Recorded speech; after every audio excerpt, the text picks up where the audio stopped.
It all starts with the word interracial as well, being the majority of how they mix black and white in the industry. It all comes under the interracial tag. So like that kind of a thing starts separationist, ideals like, oh, well, this person can only shoot with this one if it's called this kind of a scene, like But stuff like that. It has to I just be want to porn, interject in you real quick, but interracial is broadly seen by like white and black. Interracial, is it interracial mean like interracial, like all culture, a person described banging somebody else that's from another culture. So I don't know. No, of course, yeah. I don't understand where the line came from that it was just only a black and white thing. I guess it probably is like the companies and the producers that made it the black and white thing. I know where that came from, and this is what I've been trying to get across throughout the industry for the past 4 years. But when porn was going on, there weren't that many, in the world, period, there weren't that many mixed races out there. There weren't that many Latinos in porn. There weren't that many black people in porn. There weren't that many Asians in porn. So when it was growing and becoming a business, it was separated as a category, but it never grew as society grew with it because of those that were in power. Interracial is a word that cannot be just taken away the way AVN is trying to take it. It has to be watered down to what it actually means. I spoke on it before. I started my company Irrelevance because it stands for interracial relevance within porn. But when you look at it, it looks like it says irrelevance because we feel irrelevant. Yeah. But to do it correctly, just like how they were speaking about Black Lives Matter when they did Blackout Tuesday, don't hashtag Black Lives Matter because then you'll wipe out everything else with it. That's what I've been saying for years about the tag interracial. Make it what it is. When the Asian girl is shooting with the Hispanic guy, tag it interracial. Because from within, we can change the narrative of what people think, because a lot of people that are consumers, that are new consumers, they don't know porn is racist. They didn't know because when I was on a mainstream set, I explained it to them and they were taken aback by it. And they're like, oh my God, I didn't know. Just like all the fans now are paying attention to what's being talked about. They're like, oh my God, I didn't know. That's how we reclaim that word and change it going forward, is we make it known that it's just like when we're walking around, when somebody says, oh, I don't see color, I don't see you as a black man. It's like, you can't deny what is in front of your face. I am black. If you try to deny it, then you're denying who I am. We are interracial throughout this. We can't just wipe it out. We have to slowly phase it out. That way people understand that, yeah, this is interracial. It could be an interracial category, but all of this needs to be included in it as well. Yeah. But I think it also comes down to making sure that we're having people shoot it who actually understand it. Because if you have Black people behind the camera that are into interracial relationships, they're going to shoot it from a different perspective than someone who's just trying to do it from a stereotypical standpoint. I don't believe that that should be completely done, because I have relationships with white men. Yeah. I can film an interracial scene from a Black female, white male perspective that, you know, speaks true to me. And that brings a different market and a different, that brings more people into spending money, because I don't know who spends more money on things than Black women. There are a lot of us who are willing to put our money into something that's shot well for us and by us. Yeah, correct. It's the narrative. It's the meaning behind the word and what's being shot. Literally, like it says, like, we can have interracial. It doesn't have to be a negative thing. We just have to get rid of the negative scenarios that they're writing. I have tons of ideas. I'm sure all of us have tons of ideas where it's a normal scene, it's interracial, but they would love to take it and turn it into a racially biased, racially motivated type of scene. Yeah. So, yeah. We don't get included on anything. They don't ask us how we want to be represented. They don't ask us how we want to be marketed. They don't ask us how we feel about a certain scenario till you get to set, and then you have to make their choice today. I'm like, am I going to get paid, or am I going to have to, like, you know, like putting us. Sorry, I have to take a second. Can I touch on that? Yeah, go for it. Kind of like, I'm sorry, I might be yelling. I talk a little loud, but, you know, there was on Twitter where the guy admitted that he did the whole, you know, I can't breathe scene that came out from a certain company. And he's like, I didn't know what I was doing until I got to set.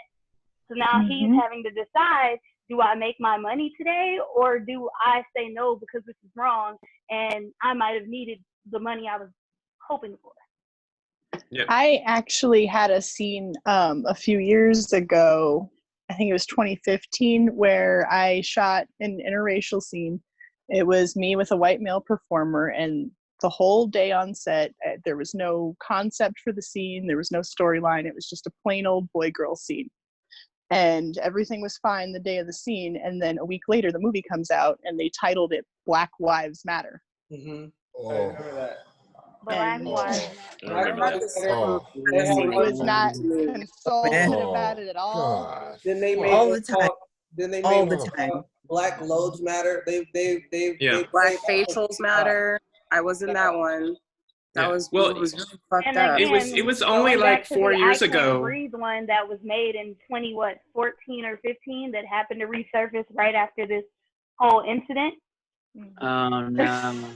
Well, it was only 4 years ago that AVN gave the Clever Title of the Year award to 12 Inches a Slave. Yeah. Like, that's Are you kidding me? Sitting in the my audience, God. like, what the fuck? They This rewarded that? That Yeah. gets They What? did that. And this is what we're talking about when we say that these companies are pandering to us with this whole I'm sorry, I need to calm down. With this Oh whole my Black God. Lives Matter thing, because Yeah, we all they see don't, you know what they've done in the past.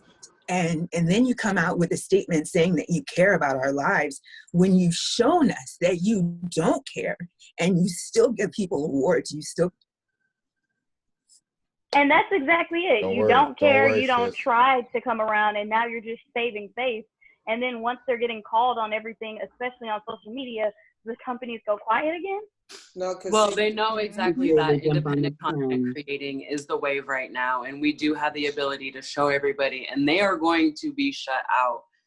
You see right now, all these celebrities are canceling themselves. This is the same that's going on with companies. Everyone's losing their relevance right now because we are all in a state of emergency. Black people especially, we have learned to live in a state of emergency. So right now, like, we're all fucking pissed, and it's gonna get burned to the ground in the industry as well. If I The whole shit. Yep. Rightfully so. Fuck There's it. going to be some changes.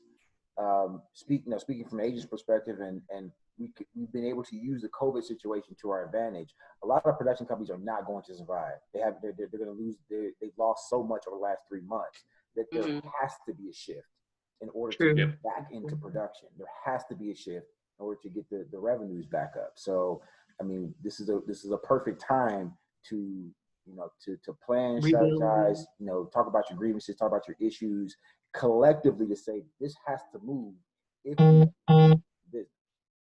Because this is what I've noticed, and I like when they went down, what was going to happen. Companies, agencies alike, just like the normal consumer industry when COVID was happening, and everybody knew it was something they needed to pay attention to, but everybody ignored. Literally on day 3, I said, we're going to get flooded with blanket statements that look like templates from every industry company. Like we got hit it with all those emails from every single company that was like, this is what we're doing. And then somebody's like, oh my God, how did you know that was going to happen? I go, because that's the way the system works. They're only going to say something when it's going to affect the bottom line. Just like Roger Goodell for football, I laughed at his apology. Literally, he was like, this was a statement that stuck out the most. Without Black people, there would be no football. Because if all of us as a collective said, you know what? We're all doing our OnlyFans. No offense to you, T-Real. I told everybody fuck an agent. Own your content, do your own shit. Because in reality, agents are not needed past 1 year. You don't need an agent after your first year. If you Can I ask an agent question? Yeah, go ahead. So as far as something else I've noticed with agencies, and this is just me looking, not necessarily from the outside in, but I notice it's a lot harder to sometimes get one, not necessarily looks-wise, but I was told, especially at, I think it was XBiz in January, that depending on color, you might not get certain agents. Oh yeah, that's a fact. Of course.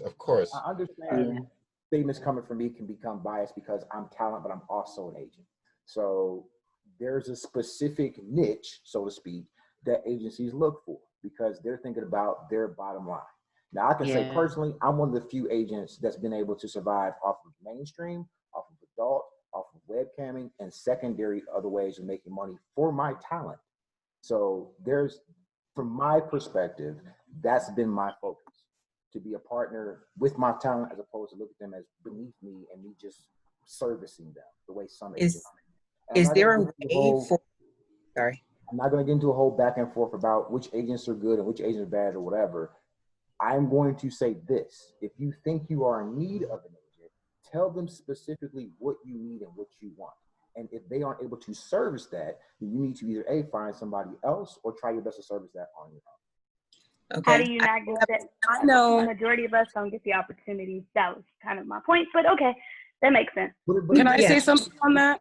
Right. This is I know for a fact that when I started, I'm definitely a black as fuck black woman. So it was really hard for me to find an agent to represent me. I went to literally every agency and spoke to them and told them my needs and what I needed. And all of them were just kind of like, well, you know, we don't really want you. So I really had to settle on a shitty agent, and I had to stick with him for a couple of years before I could establish myself as somebody that people will want to fuck with in order to get a better agent. So, I mean, unfortunately, that was my experience. Like, even though I went to every agent and I felt that I was beautiful enough to be fucking anybody else just like everybody else is, I got rejected from every agent for the first year of my career, and I had to settle on the shitty one. Yeah. Especially when it comes to urban versus your mainstream market. I mean, we're still categorizing our black women in this porn industry into two different markets for black porn. We're looking at your mainstream black actresses versus your urban black actresses, and that's another thing that's going to be a major problem when it comes to dealing with racism in the industry. How do we fight that when our urban girls are making what, 10 grand a month or more on their OnlyFans for their content, but they're still not being represented? Yeah, but that goes back to what I was saying, where, like I said, it's what I've noticed in 9 years. Like I've been represented probably a total of 1 year, maybe 1.5, maybe 2 years out of 9 years. I'm still here. I'm not the top shot guy, blah, blah, blah. But it was pointed out to me by people, yo, you're still here. How did you do that? Because my first few times, I didn't stand for the stereotype. I said, I'm not working. I didn't really work for Dog Fart in the beginning because I said, I'm not going to fit that stereotype. I'm not going to do it. The money's not that important to me. I'm in porn. It's great. I'm here to really meet people and expand. But what this pandemic did for everybody was for them to realize I can make more money on my OnlyFans by doing it myself instead of relying on this. Because like he said, like Tiro said, when this all starts up, yeah, some are going to be like, I need that money, I need that money, but they need to realize those companies need you more than we really need them, and we need to let them know that. Like, that's what I was saying about the football thing, was when he said that, it's like, this is why they're recanting and they're apologizing, because they see the power shift is coming, not to take over the white world or to take over anything else, but the power shift is coming because our worth is being known to us, and everybody's like, yo, I'm not standing for it no more. It was weird to see the Black Lives Matter slowly shift to bringing it out in the porn. I was like, wow, okay, so this is what's gonna happen now. You know what I mean? And then the turn I didn't expect over the past 24 hours was all the sexual abuse, and everybody's talking about these directors, whatever. And I'm like, no offense to that. I'm glad that's coming out, but don't let that overshadow what really needs to change along with that. Because once we get rid of all the people or our outs, everybody that is bigots, prejudice. I'm not going to say racist because that word gets thrown around too much, but prejudice and bigotry too much, because they don't hold the power to oppress me. They just hold the power to not get me paid, but I can go other ways to do it. But once we oust those directors, those agents, and those people that hold people down, the rest will follow. We will get rid of the abusers. We will get rid of the people that hold the disrespect or say, oh, well, you deserve a lower rate just because this is the bullshit about, oh, we don't have the budget. They're putting out fucking movies that nobody's watching. They're putting out scripts and features. It's like I've always said, cool, I understand if you have to put a black person in it and there's a sex scene, you have to label it interracial, but Why does the best friend or the lead person that doesn't have sex have to be white? Why are the opportunities of us being able to show our abilities to act and other stuff not there? Because they're controlling it. And this is us where we say, hey, you know what? Somebody's out there as a racist and porn, like, okay, we as a collective need to say the money's not that important. You need me more than this. You need me more in this interracial scene than you need the white girl. Because us as a collective, we're not going to do it, or the white guy. Us as a collective, we're not going to do it.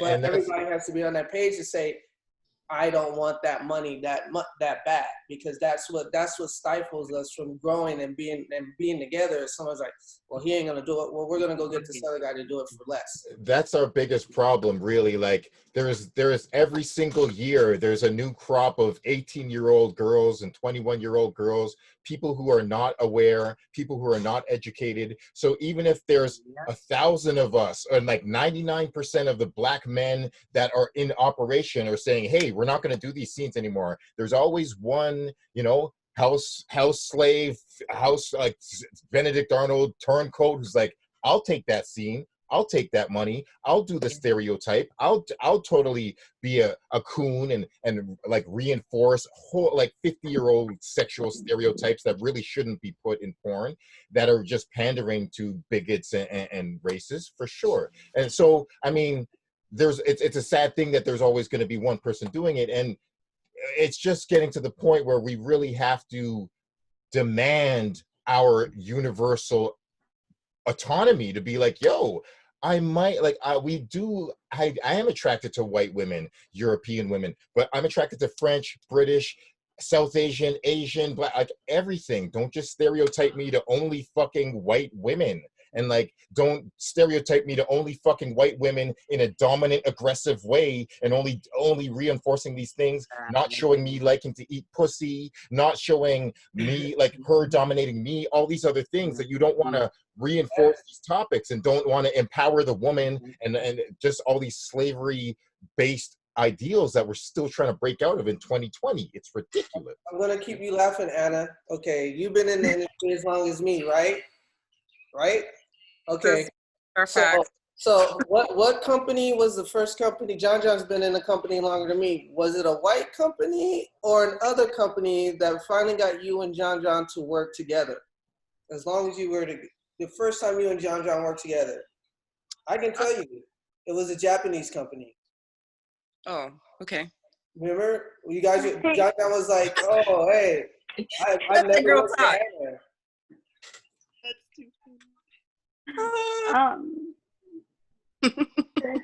So I have a question. Wait, can I say something real quick? Well, Anna's trying to remember what company this was. I know all of you are so tired of having to explain to people how to be treated like a human being. I am so tired of having to tell people to recognize my humanity. And this is at the core. It's like, you want to recognize or pretend to recognize my humanity now because you are afraid that we are coming for racists and that you might be one of them. Like, that is what is happening right now to all of those other companies that are out there putting those hollow ass fucking statements out there.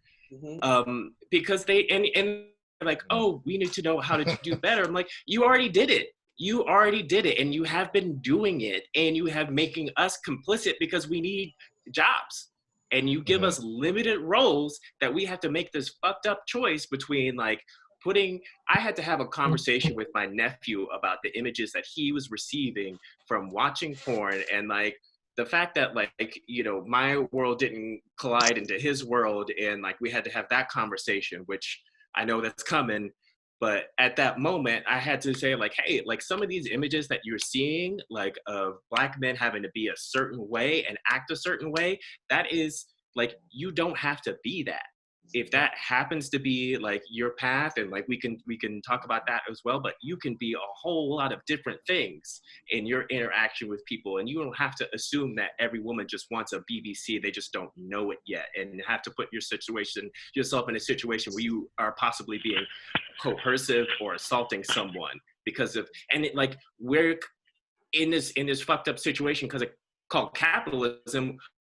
We're a part of that like destruction of like constantly devaluating Black women, constantly like reinforcing, like Malcolm was talking about, all of these sort of like holdover slave stereotypes. Like we have to be complicit in some form, because, and I'm glad that the independent like creator movement is coming up, like Spooky was talking about, and we can kind of decentralize this shit from like LA and the people who hold this power and decide that these are the only rules we can have. Yeah. Sorry, I'm gonna step down off my soapbox. No, brother, man. We all on it's all good. Thank you. Well, can I touch on the fact that, you know, he was talking about how there are those one or two in our industry that are gonna forever, you know, take certain roles regardless. I'm also a little bothered by the fact that they tend to only listen to those one or two and ignore the majority. But then they're the main ones to tell us a lot of the times, with everything that's going on right now, we shouldn't hold a whole at you know, at fault over issues that have been caused by one or two. I feel like once one or two people of color say like, well, I'm okay with that, then they run with it and they're like, well, why aren't the rest of you? Mm-hmm. And it bothers me. Convenience. I think Convenience, what yeah. you're saying about when new guys come in, new talent, period. Going with it is when we see something and we're like, hey, we have to educate the new ones as they come in. That's what I've been doing for the majority of my time, is when I saw the new crop of guys come in three years ago and I'm on set with them and I realized I was becoming the quote unquote older guy, veteran guy. I was like, yo, this is what I'm trying to understand. If someone came in with naive attitudes and didn't know, I'll bring up one particular white female performer that was racist, did some shit, Davina Davis, and then I'm like, okay, and then two of the new guys hit me up. They was like, oh, we just shot with this girl, blah, blah, blah, blah. She wants you to shoot with her. And I'm like, oh, okay, who is it? And the name rang a bell, and I'm like, I started hitting people up. I'm like, yo, is this the same girl that like had the nigger tweet and blah, blah, blah, blah, blah? They were like, yeah, and I'm like, yo, like, did you know that they were shot with her? He's like, no, we don't know. I go, we have to let them know as a collective, like, don't do it with, research who you're shooting with before you shoot with them, so you know that they're not just using you for their propaganda or whatever the fuck they're doing. Of course, everybody can change. I'm not saying people can't, but there was no remorse that showed anything. Like, people are saying, oh, how are you gonna hold somebody accountable for something they said when they were 16? I go, what, 25, 35, their behavior and who they hang around with still mirrors what they said at 16. You know what I mean? I'm not the same person I was at 16, but my values are, I've just grown. So us, as everybody that's in this room, if we're around for the next 5 years, you, T-Real, being the agent, you know, being the only Black agent, you, if you're gonna be that guy and hold that title, you already know you have to step up and do more, unfortunately, than you have or you've done. Not to say that it hasn't been done correctly, but because you are, quote unquote, the standard that's being looked at, you already know, us being Black in the world, we already have to do things 10 times more to hold the respect. I'm just saying, you know what I mean? Like, I hear everything you're saying, and yeah. I agree. But if what I'm saying is, I don't know how these meetings go. Like, there was an agency meeting on Wednesday. Like, we are not there to do that. To where, if you've been an agent so long, and I'm not saying this to chastise you or say anything wrong, because I don't know, I'm not in your business part of your office, but you have been in there to be that voice, part of La Tata, whatever the fuck it was called, to say, none of you guys should be charging more for Black. None of you guys should be doing that. None of you guys should be doing that. You know what I mean? Like, you have been that person to hold that voice to where it should have always been ringing in the air when any of that shit was going down. But then my thing on top is, if you were that, a vocal thing in their face all the time, an open letter to them all the time, an open letter to AVN all the time. You walk in AVN, see the wall full of fucking magazines. There's no diversity on their cover. When they post shit in the magazines, for 3 years straight, we as a Black group, we tried to take a collective Black male performer picture together by Rick. I know the photographers, they would take the pictures of us, and then we would say, okay, cool. We would take our own. We would post it, tag AVN and all this other stuff. When there's parties and events, there's no representation of us at all. If you look at there's not enough. If there is, it's a sliver. It's one photo of the ones they want to showcase. Like Ana, sidebar, yeah. her beautiful self wore Aphro and, you know, went up on stage and they cut that shit out, but they sure in hell fucking put Jessica Drake in her fucking dress, walking the fucking red carpet for a bullshit reason over fucking Donald Trump. No, that angered me. I saw that. I mean, I know it really angered you more, but I have been vocal since that point too. You know what I mean? But not being the guy that voice carries enough because nobody really wanted to pay attention. Like you said, she said they pay attention to those 2 or 3 and not the majority.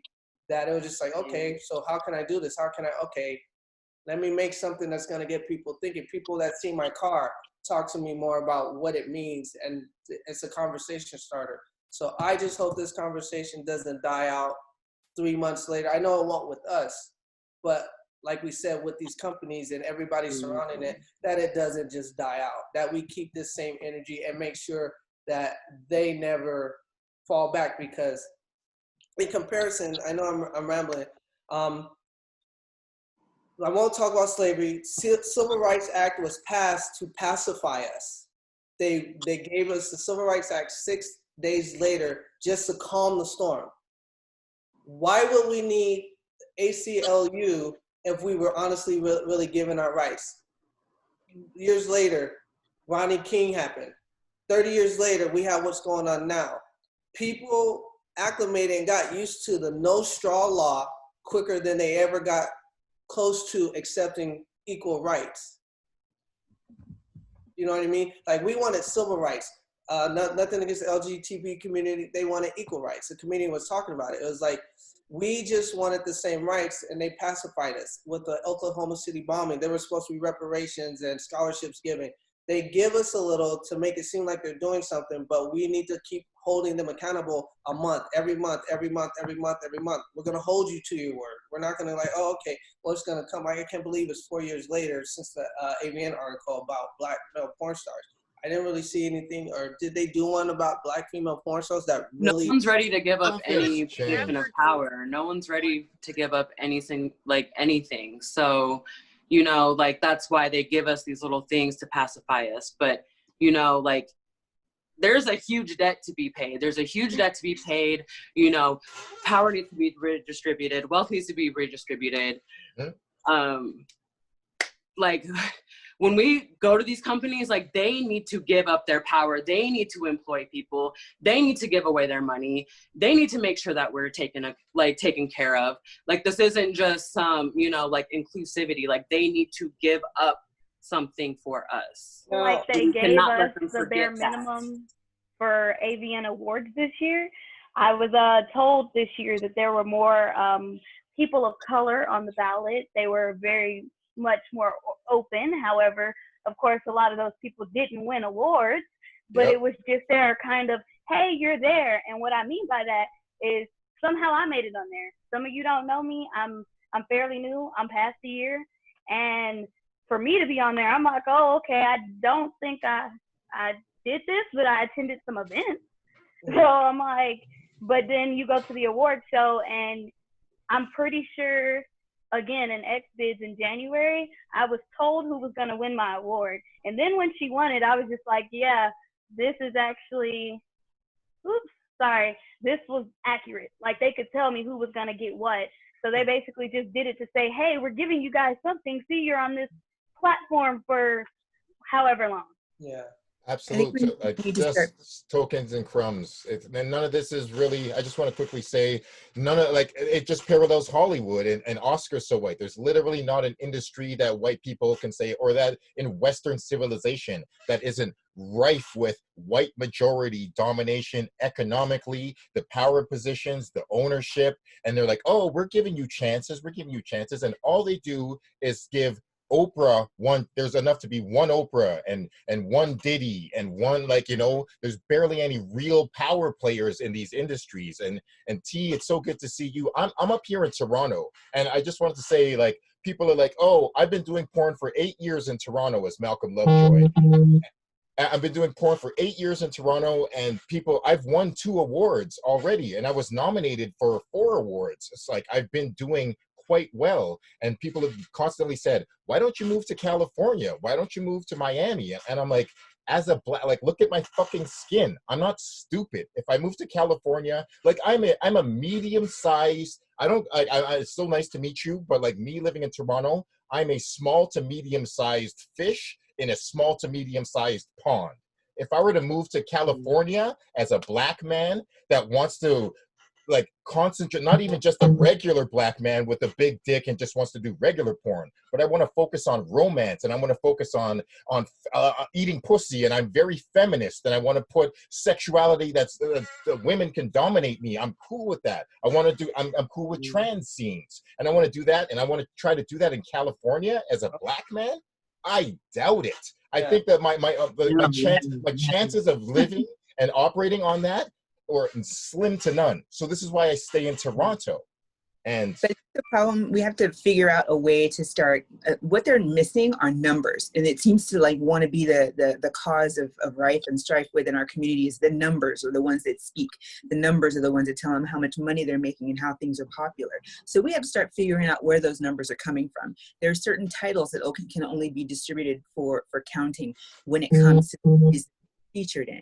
There's only certain metrics that they try to hide behind in order to exclude individuals from being counted when it comes to awards and award ceremonies. So if you know what those numbers are and you know a way to get and be counted for those numbers, that's how we're going to get our visibility seen. And instead of sitting here, we're going to keep having this conversation because this is how we feel. We go through this all the time. But if we don't know how to beat the system, then we're still not going to be counted. Well, that's what I said on the simple category where they count them and they count the metrics. You flood it, you mess up their algorithm. You know what I mean? Like that. That's what they're counting. Before it used to be free ones, then it became some other adult time. Then it became, everyone's going off of Pornhub. You know what I mean? Like everything's going off of algorithm. So what they have. I think, Chris, I think some of that has to come with how we educate our audience and how we stop valuing heterosexual cis white male as the main audience. And that, I think, is what is driving like that search engine and like how we're tagged and how we're categorized. Like we have like this audience that is trained not only just to want free shit, but to like search for things in a certain way. And that is set by the way that companies like, I work at Kink on the tech side, and I also work in creative, and like a lot of the conversations that like I had to have with people is that like we can't just have like tags just be based off of like what is like commonly popularized, because it's gonna come up, it's like straight, white, and then like whatever that next popular tag is, because of the way that like content has been produced for so long. And like that, I think, is like there's like an infrastructure issue that has like kept us out of that, like even being like a determinable factor on that algorithm. What I meant by us, I didn't mean the companies changing it. I meant like Pornhub, because we're all. I would take it that us as performers, we all have our own channel. Kind of like how I started a new somebody creates a new hashtag. You know what I mean? Like whatever you want to create your new hashtag, and the more you type it up, the more it'll stop popping up. You know what I mean? Like your genre of what you perform in. Like I didn't know the type of stuff you performed in until I started getting back on. I was like, oh, okay. And then I spoke to other directors that shoot those type of genres, and I would mention names and stuff. They're like, oh, I didn't know. I'm like, well, how come you don't know? And then they're like, well, because we can on these certain things. And I'm like, okay, this is why we need to have these type of conversations and stuff like that. So as far as you being on the tech side, that would be an insight of like, okay, feed me some of that information so I could trickle it down to anybody as we start building the platforms that money's being made off of us, because it's like Pornhub is now our SoundCloud. You know what I mean? Like we have control of what is tagged or what is written. We can completely slowly obliterate the stupid hashtags by just overshadowing them with other ones. As people start searching for your content, you're like, oh, okay, whatever you want to title it, blah, blah, blah, blah, hashtag different from the separatist type hashtags. You know what I mean? Like me, It's what I'm only speaking on what I know I can control, on what I wanted my business and my content being shot, because I wanted to. I have a half-white son. He's 18. I'm like, oh yeah, I'm gonna bring you around porn. Just so, where's our legacy? Like the I don't know, I can't remember his name. The one that does the Axel Braun, and his dad was before him. Then now he's bringing his son in. I'm like, how come we don't have a legacy building thing like that?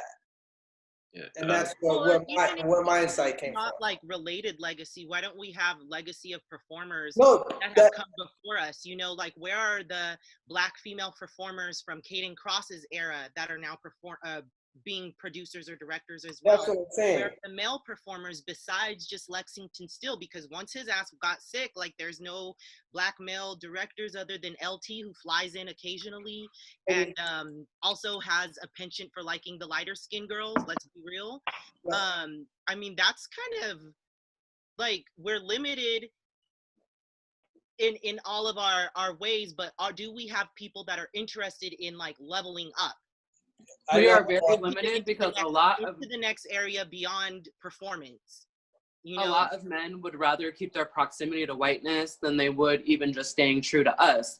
So, I mean, let's be real. We need more femme. We need non-binary to take over. The future is in our hands. I'm sorry, no offense to the cis men that are in the, but we can't trust you to lead this because you will always pick. Always. I mean, not always. I'm Everything. sorry. Black men. In my experience, you guys would rather preserve the proximity to whiteness and power than anything else. I mean, and honestly, she's not. I've always said, and maybe I've not said it around all of you, but Black men are the white people of Black people. Correct. Thank And it's like not being that person, but just for example. Just for example, I hate to be this person, but before looking into even knowing who was in the chat, I did look into the, the man that's also in here that is he's an agent. I don't want to be this person, but you literally only touch on the same type of girls, and I understand that, because that's what mainstream needs. But it's kind of interesting that you're sitting in this group chat telling us these things need to change, and it kind of feels like you're going along with the things that they're doing, and I'm not coming after you at all. It's just what I noticed. And you know, I've been watching your page for a while because you are the only Black agent, and that is something I noticed. Yeah. I have position myself so I can hear what you guys' grievances are, what your issues are. You may not know me from Adam, and it's not my platform to talk about who I am and what I've done and etc. But yes, I have completely championed for Black talent. There's some Black talent that wouldn't be in the industry right now if not for me saying, come on board. I know. But again, this is not about me and my issues and whatever it is. I want to hear what you guys' situations are. I want to hear what you guys are going through, so I can help strategize the best approach to touch bases on all of everybody's issues. One issue may be Avian and how Avian has treated us as performers and as talent as production companies. One issue may be production companies themselves. I'm speaking on what Mickey said. I've talked to production companies about their analytics, their keywords. How do they market to a Black consumer as opposed to a white consumer? I've been in those meetings. I've spearheaded those conversations. Talking to agencies. Again, I know which agents are completely racist, and I know which agents are actually open to communication. I've been in those conversations and fought them. I'm one of the few agents that's won, not one, but 2 lawsuits against 2 agencies. So I have to subtract my personal feelings and how I've been treated and the things that I've gone through in this industry to listen to the collective so I can help the collective. And that's what I'm doing. I just really want to say that I appreciate the fact that you are able to answer that question and take the fire for that, because I know that it's difficult, and I also know that you've probably been put into situations where you've had to make a choice that you necessarily didn't agree with. I appreciate that, and I understand that hopefully from this point forward, you know, that you will have a bit more backing to go to bat for us on a different level. And I definitely believe that companies and people can change. So I think that as long as we're all willing to actually like dig down and do the work and to help, along with making sure that we hold people accountable, helping them change if they are willing to do it. And I just want to just say something real quick that like Spooky is, you are absolutely right. Like Black men have not done enough, and we need to make sure that we are putting more people in positions that can. We fucked up, you know, and I think part of the insidiousness of this is that like we are so often kind of put against each other, trying to get like the same small piece of what people think we should have, and we don't recognize so many other people in our community. I'm a queer Black person, and I've been in mainstream pornography for 13 years, and I've had to hide that so much and hide so much of who I am, and see other people get torn down by that and not support that value and those voices that like need to be heard and need to like make a space for that. And you know, that's acknowledgement of work that like I need to do. And thank you for bringing that up. To interject, there needs to be a support system like that. No, Mickey, I've known you my whole career, and I didn't know until last year that you were a queer performer, and I don't have a problem with it. You know what I mean? Like I wish I never, and I understand what we're saying, we're complicit, because I guess I'm guilty of assuming, but just never asking. I don't want to say assuming, but just never asking. And I try to get to know people, but you know what I mean? It's something that I never really saw until the new explosion and acceptance of the performing with a trans or performing queer male, female, bi scenes and stuff like that. So where it was like, oh, okay. Why is it us as performers of color are shunned for that if we do that? You know what I mean? Is that us? Is that society? Is that the consumer that's making it uncomfortable for performers such as yourself to come out? I don't know. I've never seen it. I've never attacked or been against it. But just like he's saying he enjoys being up in Canada, for the past 2 years, I'm like told, come to Japan, you'll be respected more. Now, why do we have to say, I'm a Black male, I'm staying in Canada, or I'm a Black male performer and I'm gonna go to Japan? What can we do to change that? I don't know if it's our community or is it something within the industry? Like, there's barely any industry in mainstream capitalist Western civilization that a Black male is allowed to be out and queer and loud, period. They're not in hip hop, not in politics, not in journalism, not in like in fashion. There's like 1 or 2 token Black men that are allowed to be Black and queer, and they're not really centralized in American media. Like it could be maybe in Europe it's cool to be Black and gay and like, but like there's no like I'm very much come from a hip hop brought me to porn, and I wanted to talk in hip hop about why the hell haven't we had a conversation about Queen Latifah? And like, I love Queen Latifah. I was on the set with Hairspray with her, and she came to talk to me directly. And I swear it was her fucking gaydar that she could sense that I was queer as well. So Queen Latifah came to me on a Hollywood set and was like, she literally said, are they treating you good? Are you being respected, brother? And I was like, word, this is amazing. We're in a group of 500 white people. So I'm just saying, and I've always thought like, whether it's Hollywood or hip hop or porn, Black people just are like, queerness is not centralized. Blackness is not centralized. We're always playing levels, and they're always sitting at the top, throwing down little crumbs, just enough to get people pacified enough to not fight against the entire fucking system. Because it's a media thing. It's a media thing. Media is I mean, there's like a Malcolm X quote. I'm probably going to butcher it, but media is its own entity. It has its ability to make people guilty that aren't like they know what they're doing. They know what they're doing by force feeding us images that don't look like us. They force feed us images that make us hate ourselves. They force feed us images that make it seem like whiteness, blonde, blue-eyed is the norm. Like that, it's intersectional with everything, with music, with porn. Like it's something that we definitely need to infiltrate and change collectively. And the way to go about doing that is making what I say is your top 5. Your top 5 performers of color that have been supportive. Your top 5 producers or directors who've been supportive.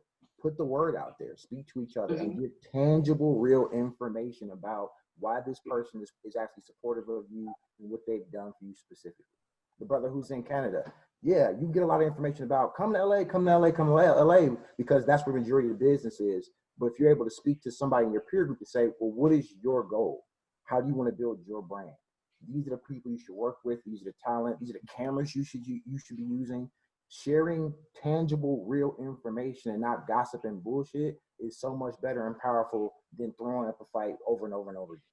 I feel you. And like I know about Pink Label. I know about some of the queer and Black positive organizations and some of the you know the ones owned by women, and it's great. And it's just like, you know, Shine Louise Houston. I met her when she came up here, and I was like, yo, Sistren, love her. So it's just, you know, like, it's just like, why isn't she centralized way more? Why isn't she empowered because way more? They're not taking the content that we're submitting as quality. I mean, I've submitted at least 3 different films to 3 different, you know, things that I've done that are shot on, you know, great cameras, that are shot in great studios that I've had to produce with other women. I've shot these things and I've produced them as, you know, my own work. But I'm not getting any look. I know that there are other people that are doing that too, and I don't know what it's going to take to become a producer or a director, and you know, unless you have an agent already. Like, you should apply with CrashPad. You should definitely send CrashPad an email and shoot with them. That was my favorite shoot ever. They asked me my pronouns. They asked me how I wanted to identify with my body. That was one of my first shoots, was with CrashPad too. It was just amazing, and that really set the tone. I'm glad that was my first shoot ever. I'm glad that I passed every single person that ever wanted to shoot content with me, and that was my first choice. And I just really encourage everyone to just look them up and support them, because that is the future of porn right there. And maybe that's a good question. Who should we be supporting? CrashPad's one of them. Like, what other companies has everyone worked for that had, you know, shown some sort of solidarity or proof that they actually agree with, you know, the statements that they're espouting? Unfortunately, I don't even know, besides CrashPad. That's the only one that I can think of. Drop the ball. Better now. You know, I never had issues with them in the past when they were at the Armory. Some people did when they're owned by Peter Axworth. I'm going to acknowledge that they probably did, definitely. Yeah, absolutely did. Problems. Yeah. With the way kink is now, with Allison as the CEO, with the directors kind of having more control of their studios, it's a wonderful, even more better company to work for, compared to my experience before. They just listen a lot more. They ask what can they do better, you know, what kind of stories would you want to be in? And I never even got asked that before at the Armory. So yes, they're definitely taking the push to be more inclusive from what I've experienced from the 2 different sides, you know? Yeah, I actually just took over the role as creative director at Kink in January. So it's been, there's been a lot of me just kind of catching up to like the way that things have been working there. And then COVID happened and we had to kind of figure some stuff out. And so I'm hoping that in this position and kind of moving forward, working with the directors that we have, that we can kind of just better set a more diverse and realistic like perspective on the BDSM community, which is a community that looks a lot different than the content that the company has been putting out. So I'm hoping to change that and make definitely you know, more brown and queer visibility on that. No doubt. Yeah, we need to see that. So excited. Oh my god. So let's all talk if that's something you're interested in. I heard that. Like, I heard we need a space. I was gonna just quickly throw out. I heard that fucking it infuriates me so much. Fucking what's that goddamn website? The fucking King Facebook, fucking FetLife. What? No, I heard FetLife is sometimes somewhere around 93% white, like the percentage of the people that are on it. And like I've met a few. And they are not accepting. Yeah, like I'll tell you guys that much. Yeah. Yeah, I've met a few performers. I've met a few of my poly lovers off FetLife, and I've tried to be active on there to try to generate a community, and it hasn't really worked. I haven't seen much change, and that's, you know, all they want. I'm not saying all, but I see a lot of perpetuating Black stereotypes there instead of progressive embracing of diversity. So that's definitely one other place that got to get called out.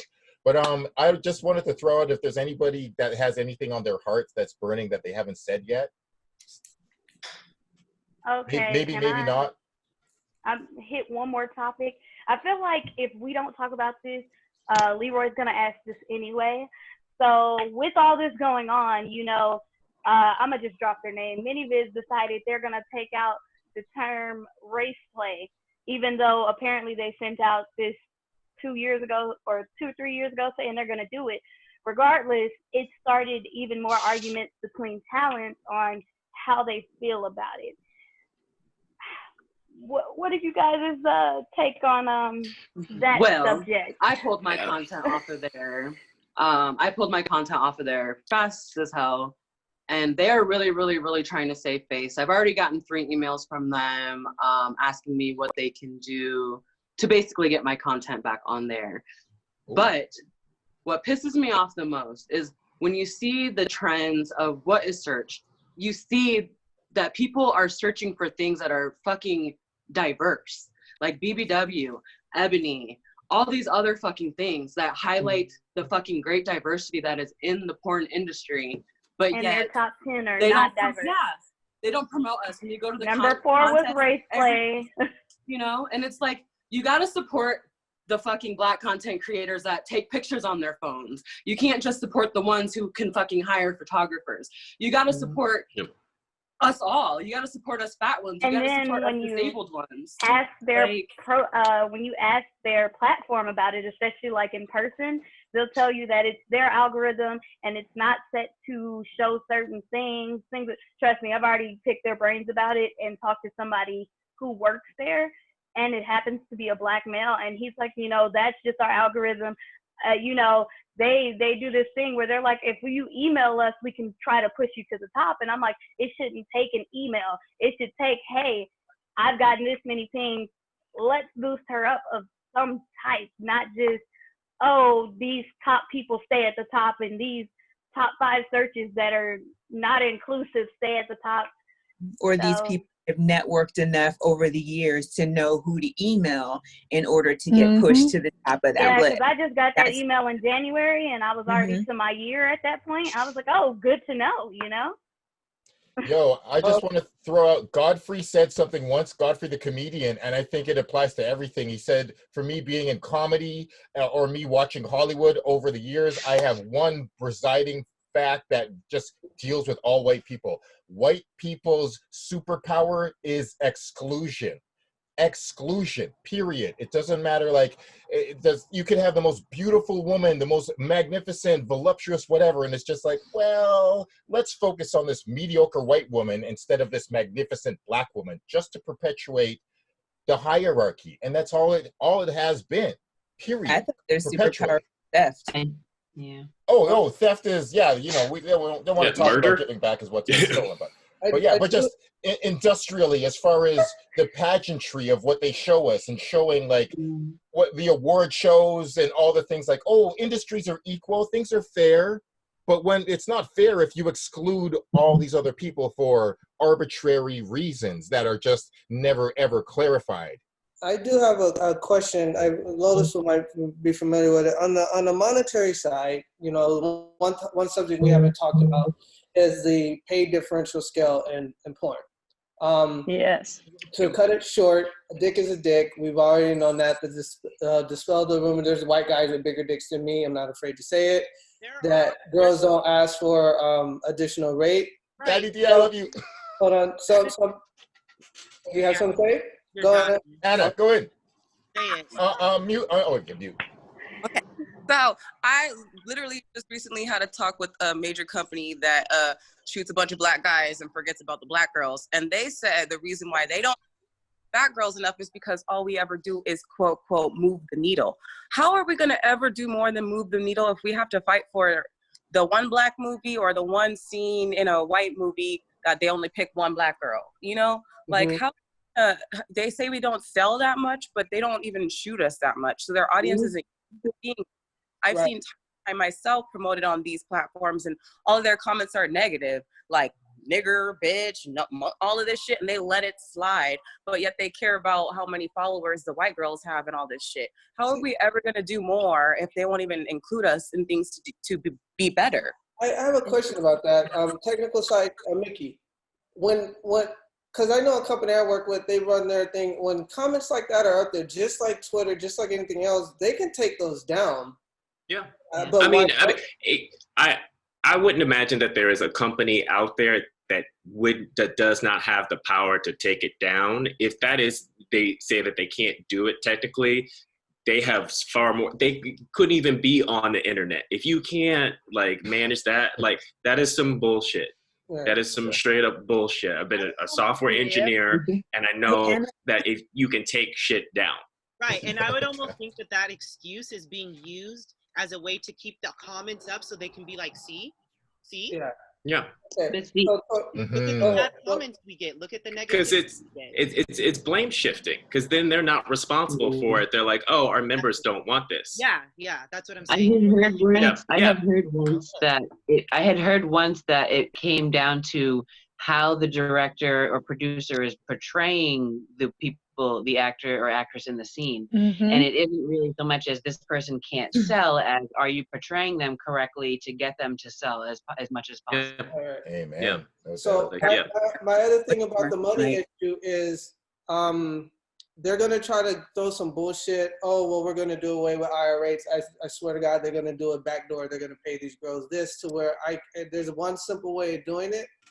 If white girl A can come on set with T, any of us black performers, or vice versa, because the black women do not get interracial rate, they don't get an option. The first person they're going to work with is probably going to be a white guy. That if they're going to do that, or the easiest way to do it and keep transparency is, okay, cool. Say my rate is whatever it is, $500, $600. Your rate is $1,000, Lotus Lane, whatever it is. If this girl is getting her normal board girl rate is $1,000, but she's asking for $1,300 to work with the guy.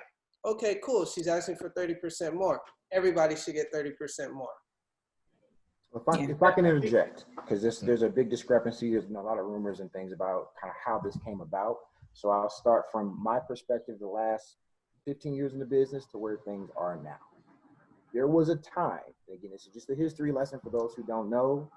You have to get into a hard argument about it. There was a time when most models would come into the industry around January. At the beginning of Avian and Agent, and there were only 3 of them at the time, would bring a brand new girl into and say, hey, this is the girl, and she would work from January to June for those girl companies, because there were about 50 of them. And then from June, when she get DVD work, those companies will release that content and you would have that girl on a box cover. And then from June to the following December, she would do boy girl. When the Avian came back around, and they would market that girl on a box cover. And then by that time, it was time for her to do her first gangbang or interracial or anal. And they would pit the production companies against each other financially to get that money from you, to get her on the box cover with her very first. And that went on from about 96 until about 2003, 2004, right? Internet killed everything. There were 30 plus black on black companies that did not survive the internet boom. The same with Blowjob and Girl and et cetera, et cetera. So the handful of companies that were owned by black performers weren't able to survive, or the white owned companies that had secondary black or interracial or girl lines, those lines died as well. So they continued to focus in on what they considered was their top consumer, which was basically straight white males, right? So as that progressively went from VHS, DVD, internet to certain specific sites came up with the idea of, we're going to pay this female performer more money so she does not perform with our competitors. And somewhere in the midst of that, that became an interracial rate. Some agencies ran with that, some talent ran with that. And that became considered the new norm. But because a lot of people didn't understand how this was, it was, I'm not shooting interracial, I'm not shooting such and such unless I'm getting X amount of money. I'm one of the people who've been able to fight against that and call several agents and performers out when they did that. But I digress. I'm hoping that now, because of COVID and because of the changes and because this is now becoming a consistent topic, some of that will change. I can tell you I sat down collectively with the other agents several times and spoke about this. And the shift now is, okay, we understand how harmful and hurtful this is. And this has also ruined certain people's careers because they're taking the information from the production company or the agency that I can strategize. I have a big black dick and I can shoot for this company, so I should be getting X amount of money. Or I'm a white girl doing such and such and this X amount of money. And then you're positioning the black performers, female performers to the left.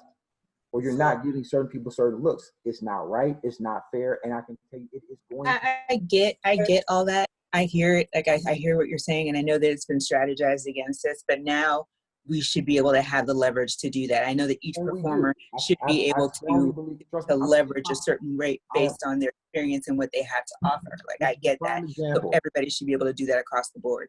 Let's talk about the ebony section. Do you know Sex Nerd Sandra's? She said, but like seriously, Pornhub, like even for a day, remove racial search functions. The ebony section, I'm going to go ahead and tell you guys now, a little negative. For one, ebony is not a category anymore, I don't feel like. And you guys can tell me I'm wrong, but I'm going to be honest. I watch and buy more porn than anybody's business. And I was literally searching last night.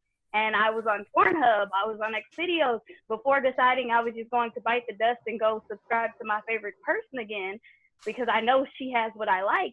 I went into ebony and ebony wasn't ebony. And you'll even see people who are not in the industry say this. They'll say, I went to search ebony and I found more non-ebony people than actual ebony people and actual ebony content I wanted to watch. Right. So are you saying that the ebony hashtag has been flooded, the ebony algorithm has been flooded by other content? Oh God, yes. Honestly, like what I like to watch the interracial tag. What is it? I like to watch men cam as well. So I go pay a man and watch him cam, depending on what I'm looking for. If you are to go onto any of these cam sites right now and look up the term BBC, which is supposed to be for men, black men alone, and things of that nature, anything relating to a black man, you will see no black men pop up, and you cannot tell me black men don't cam because I watch them. Like, it's flooded. It's no longer just ebony. It's everything but ebony, honestly. I think it's pretty clear when you look at us, who we are and what race we are. I don't think you need to label us our race. It's pretty obvious, just like it would be if you're looking at somebody with red hair. You don't need to label them ginger. More separation. Yeah. It's a visual medium.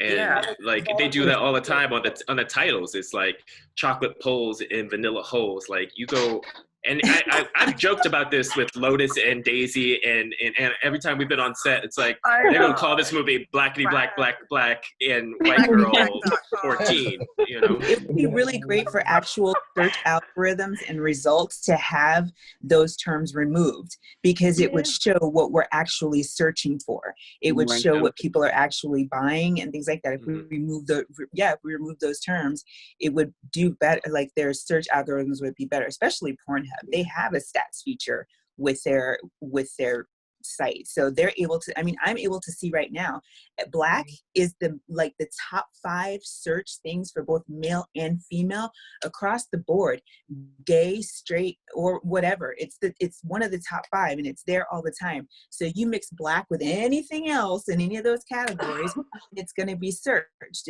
I mean, we have more power than they want to let us on. They're never going to put those results out. So yeah, those terms need to go. Saying that there should be like an actual category black. It would be nice if we got to a point where we didn't need it and we were only searching for the actor or actress or person that we wanted. Period. It's just like, I just want to see them, work with them. And then we go to a place where it's just like, you know, just generally we could talk about, you know, queer, non-queer, or whatever, and just kind of be more broad about it, and then just start letting go of these boxes. I would personally really appreciate being able to showcase my own talents without it being reduced to my rate every time, or to my race every time. Yeah, yeah. Correct. I don't want to have to be this ghetto ebony because I'm thick and I'm not even ghetto. And I'm like, oh, okay, well, right. You know, this is what they hashtag me. I feel like the term ebony is like old school in a way that feels kind of like minstrel like. I don't relate to ebony at all because none of us black people or black women refer to ourselves as ebony unless like that's your a girl's name. Hey, my name's Ebony. You know, I would never say like my ebony sister. So I don't connect with that term. I was wondering if like there's different categories, like you know how there's BBW category and that's based on body type, and then there's tattooed category which is in a sense based on body type. If we categories the rest of us by body type, like Anna would be athletic, I would be curvy. That's true. Yeah. Or just Aphro would be like voluptuous. Period. Good You know, very like good point. instead of like black girl like the same categories they do for white people. Or big booty ebony, and we're all Holy shit! What a concept, and it would bring more exposure. It would bring more exposure to people who actually deserve to be exposed in those categories for the skills that they have. You could do like a category of big tits. Like there's a few of you on this call that could fit the big tits category. There's a few of us on the call that could fit the tattooed category. Bitch, I'm gonna kill you. Anna would you know what I'm saying? Like, so I feel like if we maybe base it more on body size, hopefully people wouldn't get offended by that. I don't know, because then I see people getting offended because people are gonna go, I'm not a BBW, I'm sick. And then it's gonna be a sick, me and Spooky girl. Or I was like, there's gonna be a flood of thick, know, and people are gonna be like, well, this isn't thick, that's thick. Like, trust me. Yeah, they're I'm actually working runners. with, Yeah. what is it? I'm working with a company. I'm not gonna put their name out, but they're smaller. Obviously, they're not mainstream, and they shoot. They're trying to make a site for thick girls, but it's so hard when everybody calls something thick, and this is thick, and that's thick, and this isn't thick, and oh, she has too much stomach to be thick, or oh, she's too little to be thick, and we're all just like, okay, I don't know what it means anymore. It's a blurred line. For sure, it is a blurred line, gorgeous. But I think people should have the power to be able to define themselves. Like me, I'm in Toronto, and sometimes I'm like, yo, I'm a black person, and I named myself Malcolm Lovejoy because Malcolm as in X, Lovejoy as in Simpsons, because I know that blackness in porn doesn't disconnect at some point. Like, I'm never gonna not know that my porn. But then sometimes I'm like, I'm a black Canadian. Or I want to talk about the fact that I have black Jamaican roots. Like, I don't just want to and then I also sometimes say I have an athletic body. I'm not dominant. I'm not football sized body. I'm more of I'm a sexual athlete kind of stuff. So that's the way I define myself. So I'm alternative. Should just be able to just shape their own.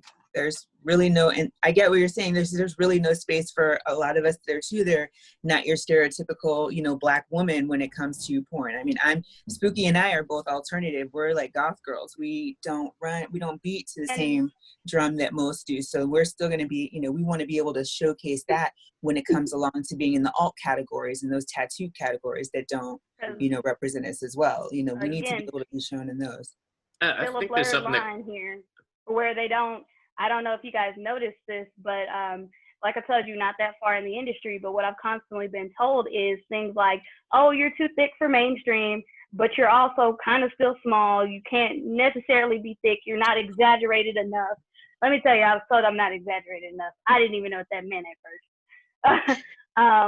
They tend to tell me they're looking for, overly exaggerated tits, overly exaggerated ass, and I'm just kind of normal for my age. Same. I get it too. My tits are too small to be a BBW, and I'm too big to be mainstream. So there's that whole thing too. I was like, but there is a mainstream something for BBWs. Is it the shape of beauty or something of that nature? Yeah, that's. And I was like, there's nothing for thick girls. But they don't shoot I was like,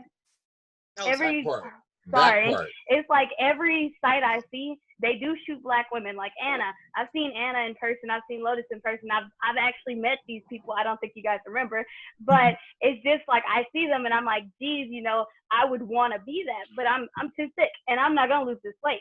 And there's no in the middle. And then I heard The Shape of Beauty did start shooting women of color. But then I heard how awful they got treated. And so that. Yeah, I talked to I don't friends. know if you guys read Kayana Moore's post, but she was very upset about it. So that. That sucks. No, I didn't. I would like to see it. But no, I do remember meeting you. You have like a very signature look. So keep that because I do remember. But I just feel that, you know, these conversations are so important, so I'm glad that we're having them. It sucks because you're right about the body categories. People always feel very sensitive in some type of way about that. So it would be great if we could define ourselves the way we want. That would be the hope moving forward. I don't know. How do we feel like we could demand that? Just by the companies saying, you know what I mean? Like, this is my site. This is what we do. Do you feel comfortable? Does this fall through for you? Like, that's the job of an agent. Okay, yeah. You want to hire them. Okay, what is the site? Well, get more information out to the talent. Like, okay, you're shooting this. What is this movie about? What is it for? What is the title? I need to make sure that they're comfortable with it. Transparency and inclusion. Like, you need to like let us know what you're doing and how you want to do it, and ask us if this is okay. And like, I think someone put it like, day I heard somebody say, like, you know, inclusion is not just inviting me to the cookout, it's making sure that there's music that I want to hear and food that I want to eat there also. Like, and I think companies kind of show up halfway and we're like, how do we not offend you on set? But then they market the product in an offensive way. Like, if you're in letting us know what you're going to do, like Chris says, and then also like checking in with us after you shot the movie to say like, hey, like, we want to do this or call it this, which a lot of times they don't decide afterwards until after you know, are done. A lot of those companies know what they're going to call it beforehand because they know they're going to pander it to what title they're going to do, what they're you'd see the same series nominated every year or something new, you know what I mean? Like, they knew what they were going to, 12 Inches a Slave. They knew the title has to match the scenario. You know what I mean? So they know on that call sheet, just like I'm sure T-Rose dealt with on the Main Street set, you get a call like, okay, all these A-list actors, any actors not showing up to set first day of work, like, okay, so what are we doing? They have to know what they're doing because they have the time schedule. They know the scenario that's going to go on. Very rarely do we walk on a gonzo set and go with it. They have a storyline of what they want us to do, even if it's like, this is what the scene, we want you to talk about this, and then go on that. You don't just show up and they say, go ahead and go fuck, and we're just going to record it. They always have a synopsis of what they're going to do. Go ahead, I'm sorry. Sorry.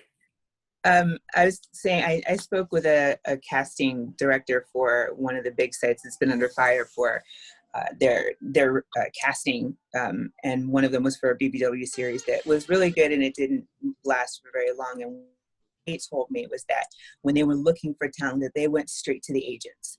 The agents are the ones that gave them their their choices, and when they went to social media or Twitter or something like that, they reached out to certain performers, but they were not met with anything positive as far as response goes, or any response. So my question, my solution, I've said this before on another podcast, was to start holding the agencies accountable for not providing these companies that are asking them for more talent, and then, you know, providing a way for those agencies. I mean, in California alone, there aren't that many that will take on more than one. And there's also a problem within those agencies with those girls having problems with others in that industry and then sidelining them just because of personal reasons. So I think that we need to start holding these agencies and these managers accountable and providing more resources for these companies that want to have Black talent, who want to have diverse talent. There need to be more of them out there that are reputable and are there for us. There's something that I saw yesterday, and I just really want to know if everybody saw it, and I would really love to know how they feel about it. I don't judge people personally, but when I saw this, like, I was scrolling through and I saw like a little video of Riley Reid. I'm calling her out straight the fuck up. Riley Reid, did you see Riley Reid rapping? I'm a musician as well. Yes. Riley Reid is rapping, and she's like, nigga, nigga, nigga, nigga, this, nigga, this. And I was like, what the fuck? I will, from that moment, I was like, I will never masturbate to a Riley Reid video ever again in my fucking life. That was unacceptable. That was incredibly ignorant. It was so desensitive. I was infuriated by that. And like, everybody's got their own personal issues. You more is that was years ago, and nothing happened to her. That was years ago, and nothing has happened to her. I saw it 2 days ago. 2 days ago was the first. That was the first time I saw it. Seriously, you guys, we were on set with her just this year at Nelk. On set, myself and Kayana Moore on set with her. Had a great day on set. I didn't even know this about this girl. We confronted her. That didn't even confront her. We said, hey, Riley, we had a great day working with you, but we just had a question about like these tweets. The bitch ran. She ran so fast out of it. She had to go. She had to get back to her grandma. She couldn't talk. And then to turn around, this Nelk shoot turned into a big old racist ass thing on top of it, where they accused both Cayenne and I of stealing weed on set. So they called Riley on the phone. They call Riley on the phone, and she says because both Cayenne and I questioned her about this, that that we were attacking her. We didn't even get the question out, but we were attacking her. So of course it could have been one of us who did it. And like, I know you guys saw that she donated to help, you know, Black Lives Matter. And that was what everybody hit her back with. Yeah, you're donating, but sweetheart, you made this song that was like mega, what is it? Make America Great Again and fuck niggas and fuck bitches. And that doesn't go away. Yeah, like, you don't just. you donated because you got caught. Exactly. You don't get a pass for that. No. Like, you don't get a pass for donating. And that kind of brings me back to the whole race play thing, because a lot of people are like, well, if you get rid of this niche, you have to get rid of ageism, you have to get rid of this, you have to get rid of that. And honestly, I quite feel you can stop playing like a child. You can stop pretending that I'm fucking my brother. You can't stop the color of skin. And a lot of that is deeply enrooted, and you cannot tell me that it's not. I used to be a cam girl, and I had a white man call me and tell me straight up, I'm from the 60s. It used to be like this. Let me call you the N-word so I can get off. And I'm like, hangs up the phone, and then you know they can rate you once you picked up that phone call. So, oh crap, I just got a shitty rating because I accidentally picked up the phone for somebody wanting to call me the N-word, and I'm not okay with it. Like, I understand there are people that get off to that, not knocking anybody's kink, but at the same time, the kink might be positive for a few, but it's very negative on the other side, because I know I'm not the only Black cam model that has got called some off the wall stuff because they feel like it's their right.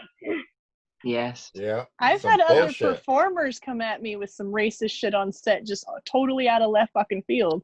Absolutely. And they would have got a right hook. Yeah, and they just assumed I would be okay with it, and I wasn't.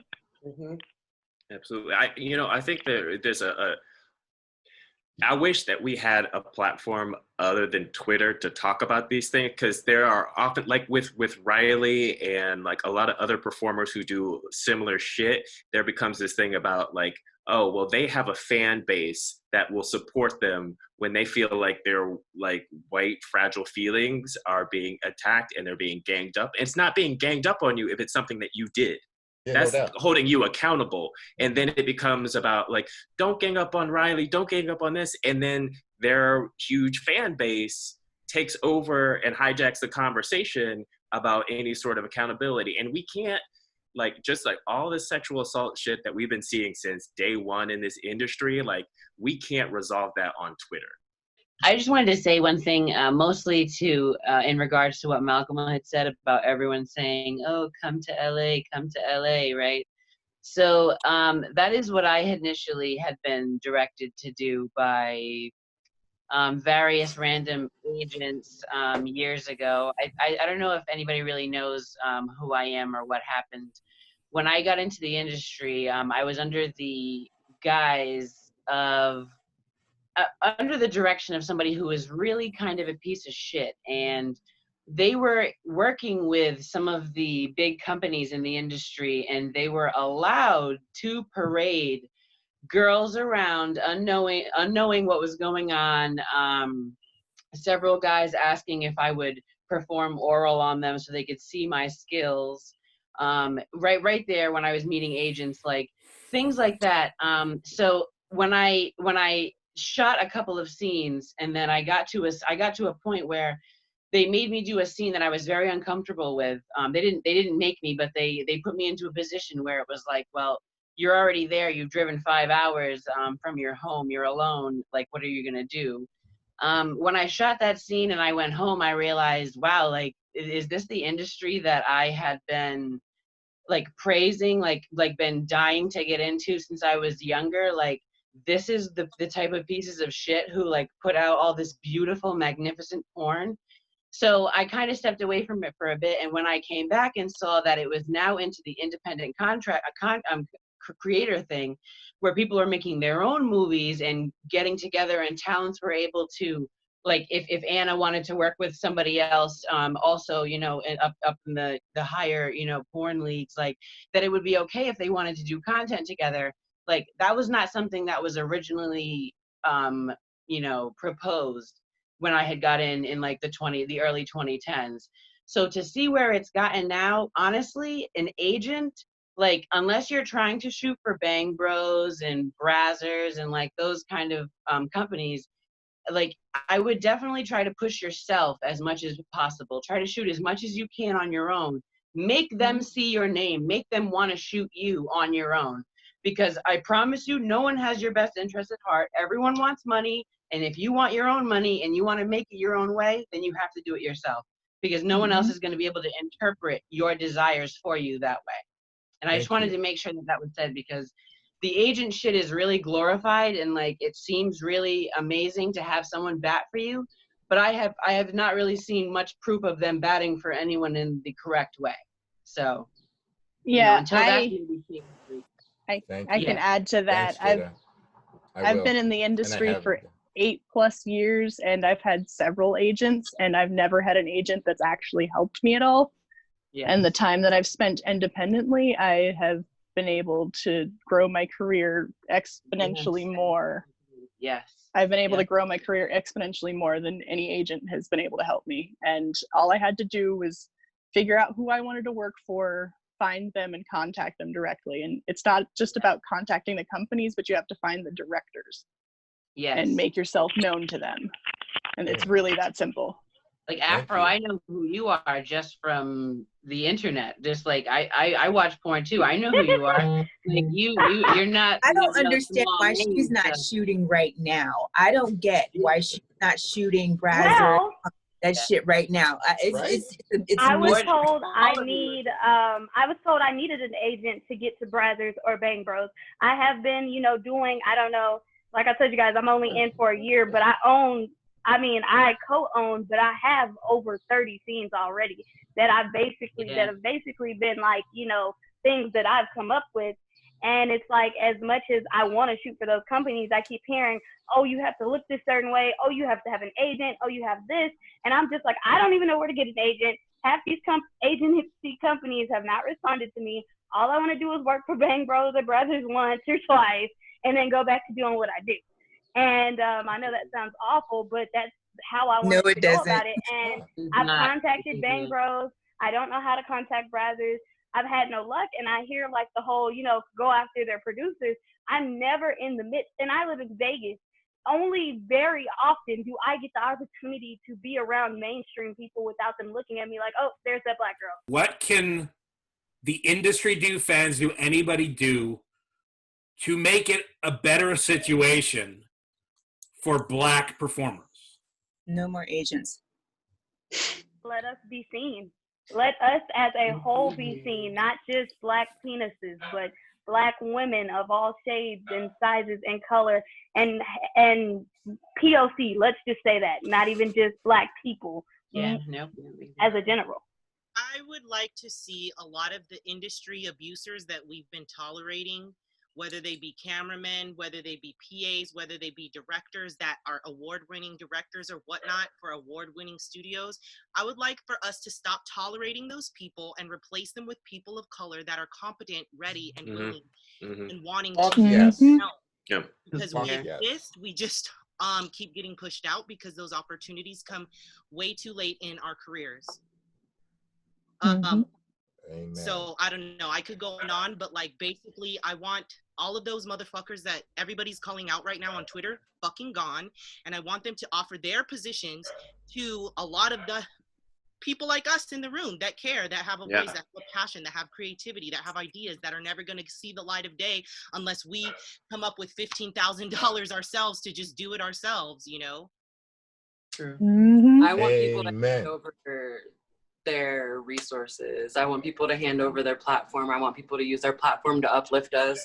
I need people to put their money where their mouths are and to actually go beyond just retweeting a few things of ours. I want people to like invest in us, invest in video equipment, invest in classes so we can learn how to shoot our own content that is for us, by us. I want their money. Yeah. I mean that's what Spooky is saying. It's like I want their money, and I want them like not only to hire us, but make sure that like we are on set and make sure like that we have this that make us look good, and like make sure that we are looking good and know that how we need to like look. And learn our lighting. Oh God!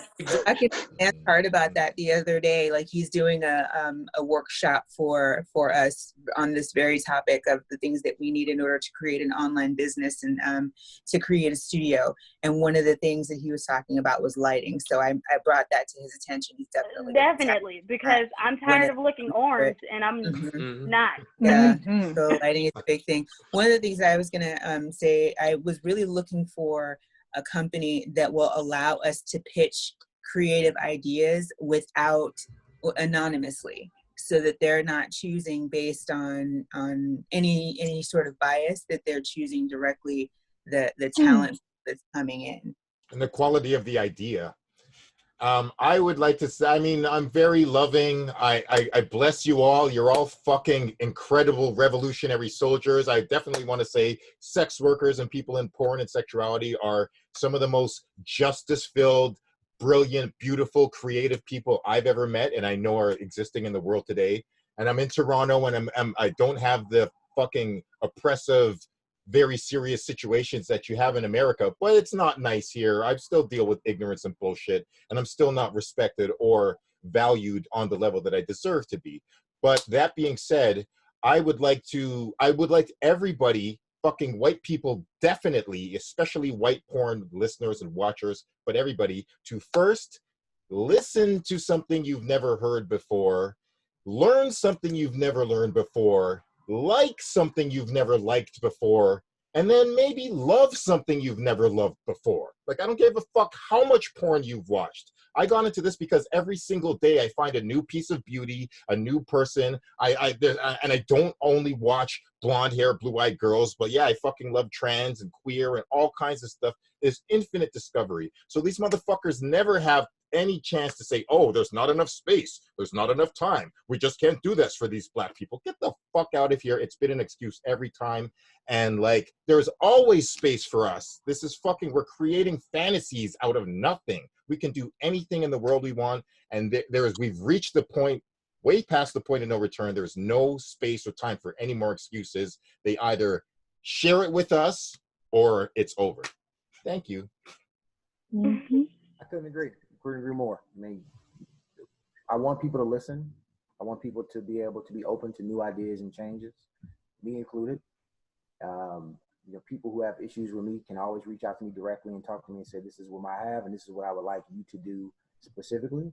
And I'd like us to collectively to share more information and to support each other. I really like to see industry professionals, both on and off set, treat us with basic level of humanity and respect, and like not call us bad names, pay us less money for the same work, and not name the scene something disrespectful. Like treat us with basic respect. I would like to see the face of porn not be white for once. I agree with everybody else is saying, but I just want to add that in there. Yep, I agree with that one as well.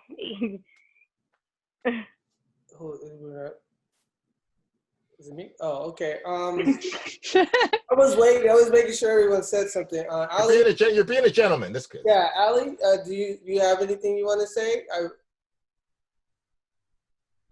Been quiet. I've been like taking everything in. There's a lot going on right now. But for me, my biggest thing is I don't want this to just stop here.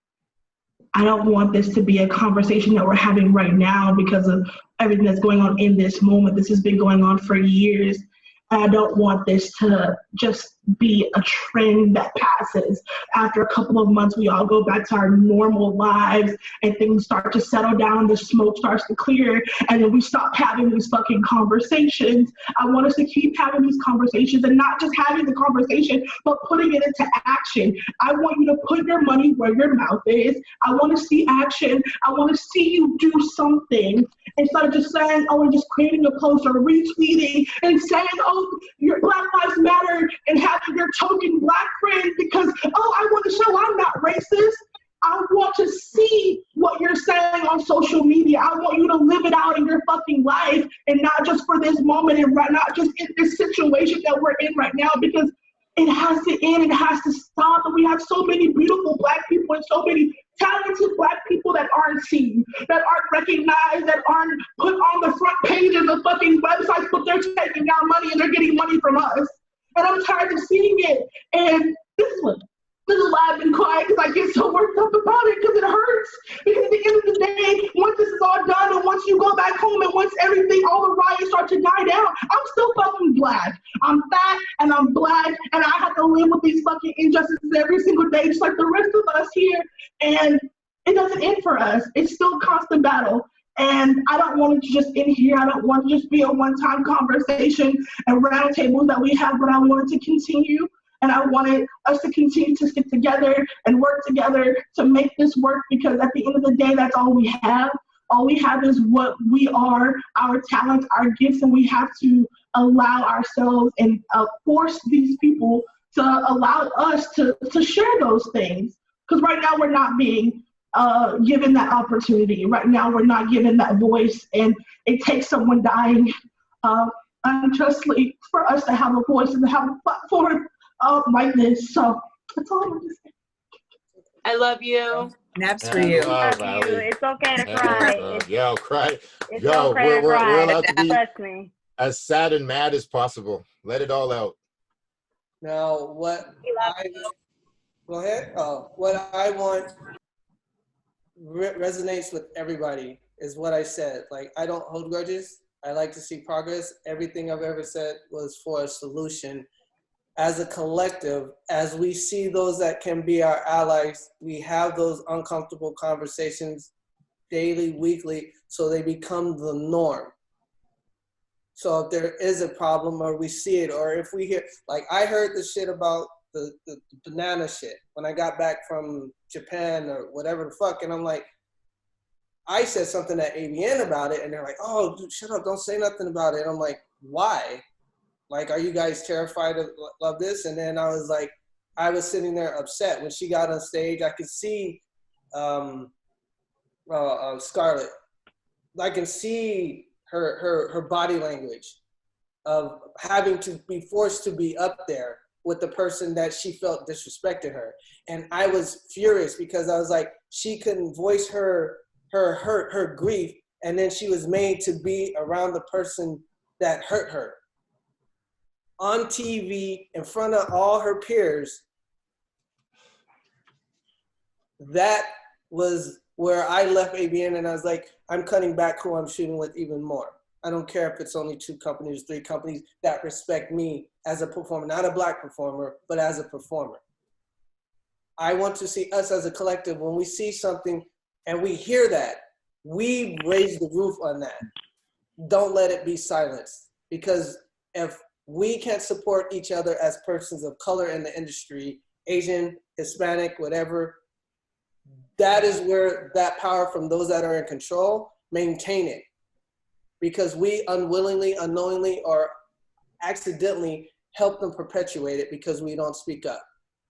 And like I said, I've learned in my past year that I don't care anymore. I don't. My reputation is my reputation. If you know me, you know me. If you don't, oh well. And if you don't like what I have to say, then you obviously don't need to be my friend or my co-worker, even though we all are in this one industry that works as one collective to do the same thing. At a bank, there's a new accounts department, there's the merchant tellers, there's the tellers, there's the supervisors. Even though they might not interact with each other all the time on a daily, it takes everybody as a collective to keep this going, and we can't forget that. If we take ourselves out of it, this shit will crumble, but we can build another one. They did it in Black Wall Street. It's something that we can do as people of color, not just black. I have a half white son. I'm dating somebody that's Japanese. I see the stereotypes against her. Phenomenal performer and actress. All of you are. I'm glad Anna, where she went, I spoke to her last time I saw her. She's getting her opportunities. Lotus is creating her opportunities. I've seen it. I don't be on Twitter to say it, but I'm proud of everybody and the strides that they're taking to become better and make this a better place. Now let's take what's going on and run with it and never let the silence come back. Right on.